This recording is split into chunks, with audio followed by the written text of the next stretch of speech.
Step back and start pumping the handle. And you can see the cylinder is going up. Now watch the pressure gauge. It goes to about 1,000, and then it clicks in the handle. You can feel a clicking sound, or hear a clicking sound, right about there.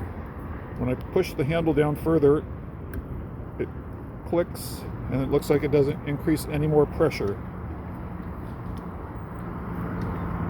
Yeah, that's it for the pressure. And there's the gauge. So more strokes on the handle don't seem to do anything. And you feel a clicking sound about 2/3 of the way down in the handle. You feel it. You can't really hear it. So let's relieve the pressure and take the coin out. And that's what the coin looks like. So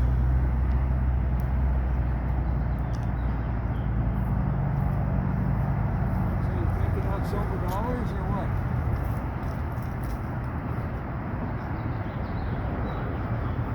What? Building.